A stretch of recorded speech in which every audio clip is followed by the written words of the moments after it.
Bonjour à tous. Aujourd'hui, on s'attaque à un sujet qui change absolument tout, notre façon de chercher des infos sur le net. Oubliez le web des liens, on est entré de plain-pied dans le web des réponses. Alors, pour bien commencer, accrochez-vous. Le point de départ, c'est ce chiffre de SparkToro, il est assez dingue. Presque 60% des recherches en Europe, elles ne mènent à aucun clic, zéro. La réponse, l'utilisateur l'a eue directement sur la page de Google. Quoi, 60%? Mais c'est juste colossal.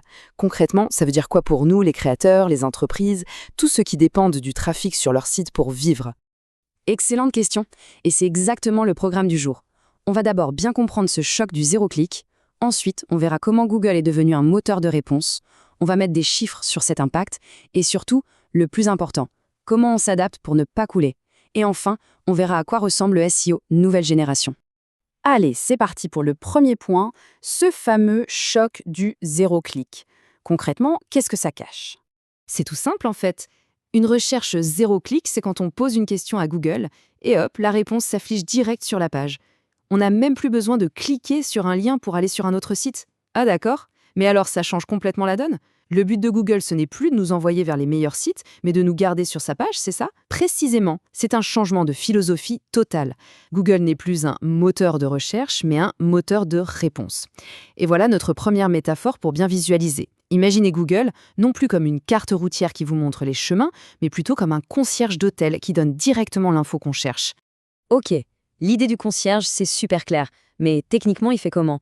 C'est quoi ces outils pour nous donner la réponse et nous piquer les clics en quelque sorte? Le grand responsable du moment, ce sont les AI Overviews. Vous savez, ces résumés faits par une IA qui apparaissent tout en haut de la page. L'IA va lire plusieurs sites et en fait une synthèse. Et l'effet est radical. Une étude du Pew Research Center montre que quand il y a un de ces résumés, la chance qu'on clique sur un lien classique est divisée par 2. On tombe de 15% de clics à peine 8%. Ah mais oui, ça me rappelle les feature snippets, les fameuses positions zéro. Je me souviens de l'époque où tout le monde se battait pour en avoir une, c'était le Graal du SEO. Exactement. Et en fait, avec le recul, c'était déjà le premier signe. C'était le début de la stratégie de Google qui consiste à piocher un morceau de réponse sur un site pour l'afficher directement sur sa page. C'était les précurseurs du zéro clic. Et puis, il y a aussi les packs locaux et le knowledge graph qu'on connaît bien. Par exemple, quand on cherche le numéro de téléphone d'un resto, on l'a tout de suite avec les horaires, l'adresse, sans même penser à aller sur leur site. C'est tellement un réflexe, on ne s'en rend même plus compte. C'est ça. Pour plein de requêtes comme ça, le site web devient optionnel, voire inutile. Bon, on a identifié les coupables. Mais maintenant, j'aimerais qu'on parle chiffres. C'est quoi l'impact réel? Est-ce qu'on peut mesurer la casse sur les taux de clics? Oui, on a des chiffres. Et préparez-vous, ça pique un peu. Une étude d'Ahrefs a regardé ça de près. Quand un AI Overview est là, le tout premier résultat de la page, il perd en moyenne 34,5% de ses clics. C'est juste une claque. Et attention, ce n'est pas tout. Le problème n'est pas juste la baisse des clics. Le cabinet Gartner va plus loin. Ils estiment que le nombre total de recherches sur Google va chuter de 25% d'ici 2026. Ah, attends. Donc non seulement il y a moins de clics sur les recherches, mais en plus, il y aura carrément moins de recherches tout court. C'est la double peine. C'est exactement ça. De plus en plus, les gens iront directement demander au chatbot IA au lieu de passer par Google. Ok, c'est un tableau assez sombre, mais j'ai quand même l'impression qu'en France, on est un peu à l'abri pour l'instant, non? On ne les voit pas encore partout, ces AI Overviews. Tu as raison, pour le moment, la France a une sorte de sursis réglementaire, notamment à cause de l'histoire des droits d'auteur. Mais, et c'est un grand mais, il ne faut surtout pas s'endormir. C'est notre deuxième métaphore. Ce n'est pas la paix, c'est juste le calme avant la tempête. La vague arrive, c'est une certitude. Bon, le constat est clair, la tempête arrive. Alors la question à 1 million, on fait quoi? On baisse les bras, c'est la fin du SEO?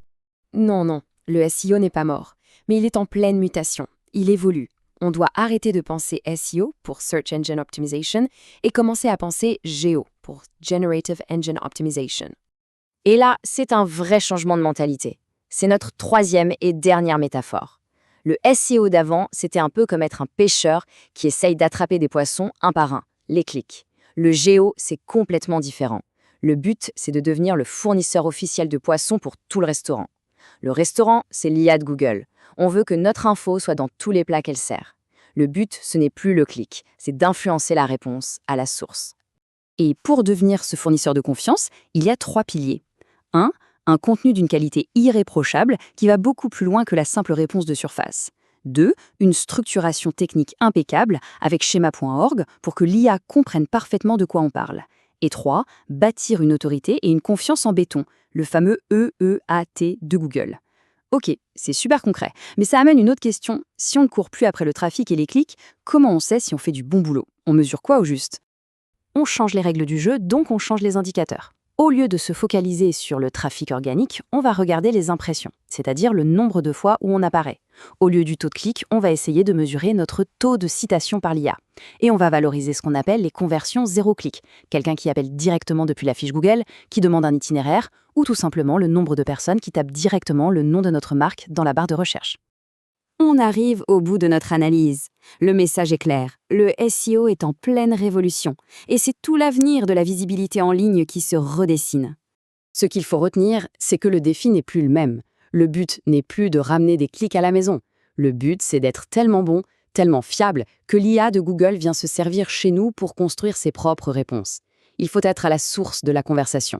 Donc si je résume, agir maintenant, pendant qu'on est encore dans le calme avant la tempête en France, ce n'est pas juste réagir à un problème, c'est prendre une longueur d'avance sur tout le monde.